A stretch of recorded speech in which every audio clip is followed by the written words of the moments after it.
สบายดีสวัสดีค่ะ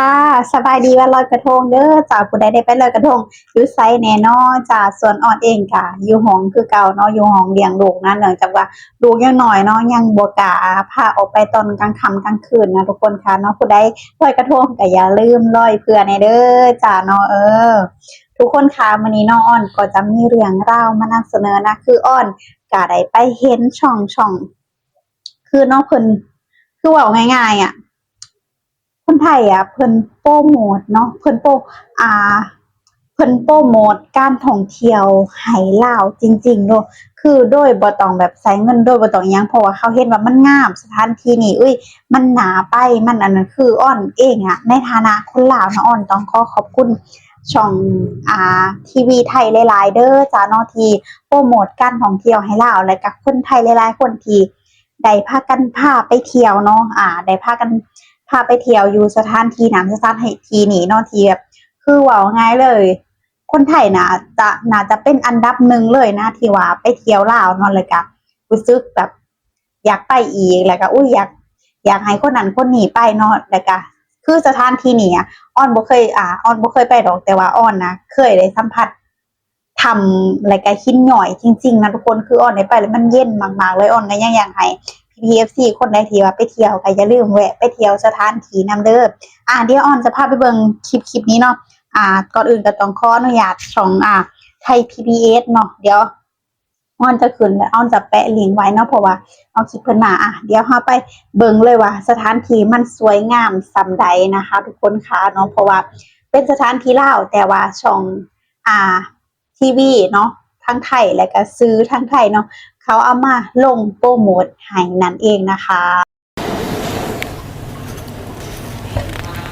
นี่แหละค่ะคุณผู้ชมคะเป็นความสวยงามของหินงอกหินย้อยภายในโถงถ้ำปลาเสื่อมเมืองท่าแขกแขวงคำม่วนประเทศลาวค่ะด้านบนสังเกตนะคะว่าบนผนังถ้ำจะเห็นมีหินย้อยรูปลักษณ์แตกต่างกันไปย้อยลงมาสวยสดงดงามส่วนด้านล่างก็จะมีหินงอกขึ้นมาเรื่อยๆจนหินหลายก้อนเชื่อมต่อกันอย่างน่าอัศจรรย์เพราะว่าปลายของหินย้อยจะมีน้ำหยดลงไปปะทะกับหินงอกใช้ระยะเวลาหลายปีค่ะกว่าที่ทั้งหินด้านบนและด้านล่างจะมาจรดกันส่วนที่บริเวณด้านล่างของโพรงถ้ำก็จะมีน้ำไหลตลอดน้ำใสจนกลายเป็นสีฟ้านะคะก่อนที่น้ำจะไหลออกนอกถ้ำท่ามกลางหมู่ปลาที่แหวกว่ายในลำธารจากการพูดคุยทั้งกับนักท่องเที่ยวชาวไทยและชาวลาวรวมถึงพระสงฆ์บอกว่าเพิ่งจะทราบข่าวว่าในถ้ำปลาเสื่อมมีหินงอกหินย้อยจึงชวนกันพากันครอบครัวและเพื่อนฝูงมาชมความงามบอกว่ามาที่นี่แล้วไม่ผิดหวังค่ะการเดินทางเข้าชมถ้ำปลาเสื่อมสะดวกสบายสามารถจอดรถได้ที่หน้าถ้ำแล้วก็เดินเข้าไปผ่านสะพานเหล็กซึ่งทางภาคเอกชนจะได้รับสัมปทานจากรัฐบาลลาวเพิ่งจะดำเนินการก่อสร้างเส้นทางแล้วเสร็จเพื่ออำนวยความสะดวกให้กับนักท่องเที่ยวระยะทางภายในถ้ำไม่ใกล้ไม่ไกลนะคะประมาณ 700-800 เมตรโดยตลอดเส้นทางก็จะมีการประดับไฟหลากสีเพื่อให้เข้าถึงการชมธรรมชาติกลุ่มหินงอกหินย้อยที่แตกต่างอีกด้วยสำหรับการเดินทางมาเที่ยวชมเพื่อชมหินงอกหินย้อยภายในถ้ำปลาเสื่อมถ้าเป็นนักท่องเที่ยวไทยค่ะสามารถใช้ได้ทั้งพาสปอร์ตและบอร์เดอร์พาสซึ่งสถานที่ท่องเที่ยวแห่งนี้อยู่ห่างจากตัวเมืองท่าแขกแขวงคำม่วนประเทศลาวประมาณ10กิโลเมตรเปิดให้บริการตั้งแต่เวลา 8 นาฬิกาถึง 17 นาฬิกาทุกวันนักท่องเที่ยวที่ชื่นชอบชมวิวทิวทัศน์ของเมืองท่าแขกซึ่งเต็มไปด้วยภูเขาที่รายล้อมรอบตัวเมืองและชมอันซีนหินงอกหินย้อยภายในถ้ำปลาเสื่อมสามารถเดินทางไปได้ตลอดค่ะซึ่งที่นี่ยังไม่เป็นที่รู้จักของนักท่องเที่ยวเป็นวงกว้างมากนักค่ะนี่แหละค่ะทุกคนค่ะน้องออนเห็นและออนก็ต้องขอขอบคุณสื่อไทยและก็ช่องทีวีคนไทยเลยเนาะหลายๆเด้อเพราะว่าทางคนลาวเขาก็นิยมเบิ่งคือกันเนาะทางทีวีทางป่านออนเขาจะเอิ้นโทรทัศน์นะทุกคนเนาะเขาก็เบิ่งว่าเขาก็โปรโมทการท่องเที่ยวให้ลาวคือPPFC อาจจะเข้าใจว่าทางลาวจะบ่ค่อยได้ว่าคือแบบบ่ค่อยได้ฮู้เป็นวงกว้างกันหั้นนะน้องๆแต่ว่าโปรโมทแบบจริงๆจังซี่ขนาดอ้อนเองอ้อนนะเป็นคนแขวงสารวัตรแม่นบ่ทุกคนอ้อนบ่ค่อยได้ไปไสหั้นนะพอแบบนี้อ้อนเมื่อบ้านอ้อนได้เห็นป้าของอ้อนก็คือเอื้อยเนาะเอื้อยของแฟนนั่นเองเนาะพาไปเที่ยวเนาะคือถ้ำนึงคือเย็นมากๆเหมือนแอร์แบบเหมือนแอร์เลยเหมือนเปิดแอร์เลยอยู่เวลาเฮาอยู่ปากถ้ำนะทุกคนคือเพิ่นก็พานั่งรถใหญ่ไปเนาะเพิ่นพานั่งรถใหญ่ไปอ้อนว่ามันมีติอหยังประมาณนี้อยู่ในแขวงสารวัตรเมืองสารวัตรเนาะเพิ่นว่ามันมีได้เขาเอิ้นถ้ ำผู้พาซุกเนาะเดยวอ้อนจะขึ้นรูปให้เบิ่งเด้อค่ะPPFC ค่ะมันมีได้ทำผู้พาซุกคือหินงอกหินย่อยแล้วก็งามมากๆเลยนะทุกคนเนาะคืออ้อนบอกว่าถ้ามีโอกาสนะอ้อนจะมาอีกเด้อแหละอ้อนจะถือของกินเนาะช่วงนั้นโควิดนะทุกคนค่ะกำลังวิดโควิดเนาะของสื่อของขายก็เลยจะบ่ค่อยหลายปานใดเนาะแล้วก็คนก็จะบ่ค่อยหลายแต่ถ้าแบบว่าคือบอกเลยว่าการธรรมชาติธรรมชาติอีเนาะมีต้นกล้วยต้นหยังเพราะว่าอ่าเขาอนุรักษ์ไว้นะทุกคนเนาะเขาอนุรักษ์ไว้นาทำเนาะนาทำเวลาเฮาขึ้นไปก็จะมีบอนสื่อขนมสื่อไอติมมีหยังก็มีเบิดนะทุกคนคือออนขึ้นไปแล้วก็แบบดีเนาะออนว่าก็จะมีรถขึ้นลงเวลารถลงเขาก็ยังบ่ให้รถขึ้นไปเนาะเพราะว่ามันมีบอกง่ายคือมันมีเลนเดียวนะมันสั้นนะทุกคนแต่ว่ามันโค้งมันสั้นแต่ว่าทางขึ้นดีแล้วทางไปนะเขากำลังก่อสร้างเนาะตอนนี้อาจจะแล้วอะไรบ้างทุกคนค่ะเนาะเดี๋ยวอ้อนเมื่ออีกคำถ้าอ้อนมีโอกาสนะอ้อนก็ยังอยากไปเที่ยวอีกเพราะว่ามันงามบดีแต่ว่าย่างก็เมื่อยแต่ว่าเย็นนะทุกคนเขาไปข้างในเย็นคือบ่อันนั้นเลยก็จะมีไฟมียังคอยตลอดเนาะแบบแต่ว่าในแบบนี้ก็งามกันคือเขาเห็นสถานที่มันกว้างดีเนาะแต่บอนออนไปบ่ค่อยได้กว้างปานใดแต่ว่าย่างบ่สุดเพราะว่าเมื่อยก่อนมีเด็กน้อยไปนํนะคะทุกคนค่ะเนาะมีเด็กน้อยไปนํก็เลยบ่ค่อยได้ย่างสุดเนาะก็ย่างแป๊บเดียวก็เมื่อยแต่ว่าค่าเขาก็ประมาณ20 บาทเนาะคนละ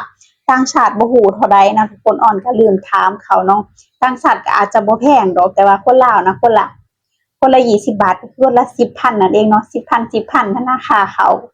ก็คนให้เขาไปแล้วเนาะเพราะว่าเขาดูแลนะทุกคนก็บ่ฮู้อ้อนก็ยังบ่แน่ใจเพราะว่าบ่ค่อยได้ฮู้ว่าในสถานที่นั้นเป็นของเอกชนหรือว่าของรัฐหรือว่าเป็นของสัมปทานเนาะก็ยังบ่ฮู้แต่ถ้าเป็นของเอกชนก็คือสิดีนะเป็นของเอกชนหรือว่าเป็นของรัฐก็คือสิดีเพราะว่าเงินจะได้เข้าเนาะเวลานักท่องเที่ยวหลายๆคนไปนะก็มีมาเรื่อยๆเนาะนักท่องเที่ยวทั้งเป็นส่วนมากก็จะเป็นคนลาวเขาเป็นพากันไปเป็นครอบครัวนะทุกคนค่ะเนาะหินงอกหินย้อยคือแต่ละเมืองแต่ละแควงเนาะก็จะมีเหมือนที่ช่องไทย PBS ที่เอาลงเนี่ยทุกคนค่ะหินงอกหินย้อยเนาะคือสวยงามมากๆเลยแต่ว่าสถานที่เพิ่นเอาลงนะงามมะลิยอมรับเลยว่างามเข้าไปข้างในนี่คือสิเย็นน้ำก็เย็นเลยทุกคนเหมือนอยู่ในแบบฟีลแบบว่าเหมือนอยู่ใน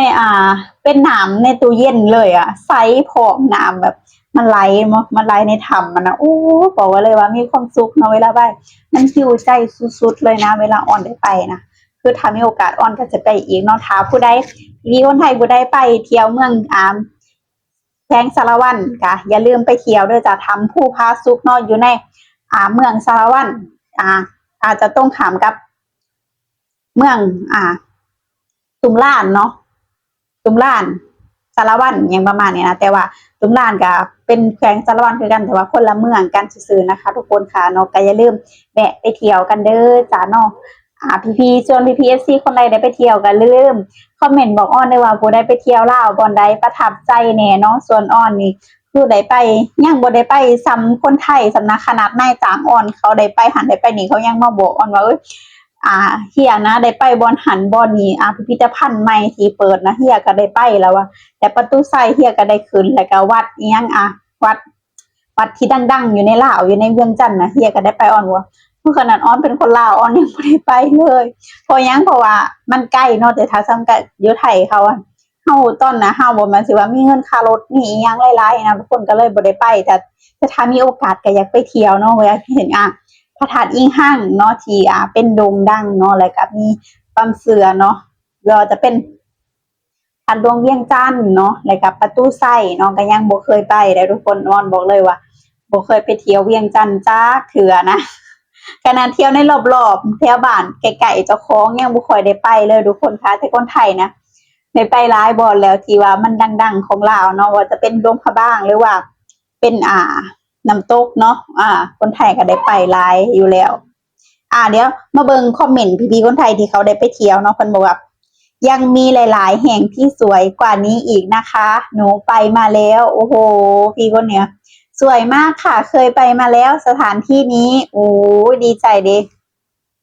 สวยงามมากๆอยากไปสักครั้งค่ะโอ้โหเนาะแม่นลิ ยังมีถ้ำพระและเมืองลับแลและสวนเสือที่ยังไม่ได้ไปครับโอ้โหก็แสดงว่าคนนี้ก็ได้ไปเที่ยวลาวนั่น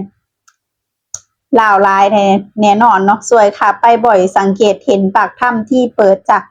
แคบจะสวยแม่นปากถ้ำอ่ะจะแคบๆเนาะแต่ว่าเขาไปข้างในแล้วอาจจะเป็นโพรงใหญ่ๆหั่นนะเป็นโพรงใหญ่ๆเลยก็เย็นบ่ต้องห่วงว่าสิร้อนเนาะคันเขาไปในถ้ำอะนะทุกคนค่ะเนาะคือได้เที่ยวถ้ำแล้วก็มันฮีลใจมันม่วนนะทุกคนค่ะเนาะโอเคเนาะจ้ะสำหรับคลิปนี้เนาะออนเองก็ต้องขอตัวลาไปเพียงเท่านี้เด้อจ้ะก็ขอบคุณPPFC ทุกท่านที่รับชมรับฟังและเป็นกำลังใจให้PPFC ได้ไปเที่ยวลาวได้ไปเที่ยวสถานที่ใดแหน่ก็อย่าลืมคอมเมนต์มาพูดคุยมาบอกออนเด้อจ้ะว่าแต่ละคนมีความมักในสถานที่ใดแหน่ที่ว่าได้ไปเที่ยวลาวหรือคนทะเลไปเที่ยวลาวก็อย่าลืมคอมเมนต์มาพูดคุยกันค่ะสำหรับคลิปนี้ไปแล้วค่ะสวัสดีค่ะบ๊ายบาย